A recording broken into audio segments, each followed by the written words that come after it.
ডিম ভাজা খেতে খেতে বোরিং লাগছে? তাহলে আমার মতো বানিয়ে ফেলুন চট করে ডিম ভুনা।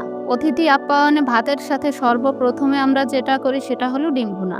অন্য কিছু বাদ গেলেও ডিম থাকতেই হবে। ডিম ভুনাটা যেন না হলেই নয়। আমি স্বপ্ন আছি আপনাদের সাথে, আপনারা দেখছেন ফ্লেভার জোন।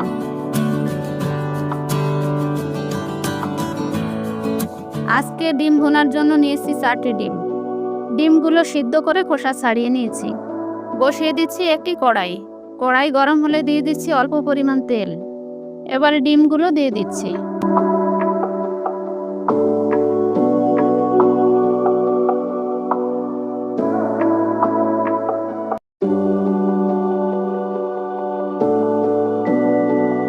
ডিমগুলো সামান্য কালার করে ভেজে তুলে রাখছি।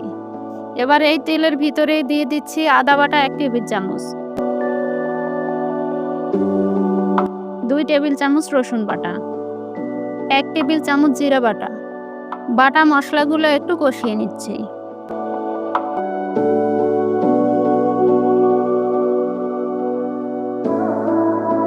দিয়ে দিচ্ছি 1 টেবিল চামচ শুকনো লঙ্কার গুঁড়ো। এবারে দিয়ে দিচ্ছি সামান্য পানি। সামান্য পানি দিয়ে দিলে গুঁড়ো মশলাগুলো পুড়ে যায় না। দিয়ে দিচ্ছি 1 টেবিল চামচ হলুদ গুঁড়ো। দিচ্ছি স্বাদমতো লবণ। এবার মশলা খুব ভালো করে আরেকবার কষিয়ে নিচ্ছি।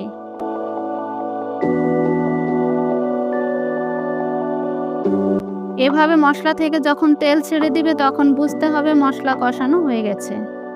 এবারে অ্যাড করে দিচ্ছি বেরেস্তা। ছোট সাইজের 2টো পেঁয়াজ আমি আগে থেকেই বেরেস্তা করে রেখেছিলাম। আমি মশলা ভুনে নেওয়ার পরে বেরেস্তা অ্যাড করে দিলাম, কারণ এতে মশলার কালারটা কালচে হয় না, সুন্দর থাকে। অ্যাড করে দিচ্ছি 2টো কাঁচা লঙ্কা। এবারে দিয়ে দিচ্ছি 1 কাপ পরিমাণ পানি।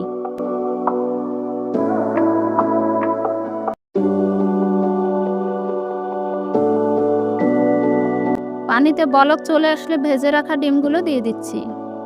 একটু সময় জাল করে ঝোলটা টানিয়ে নিতে হবে।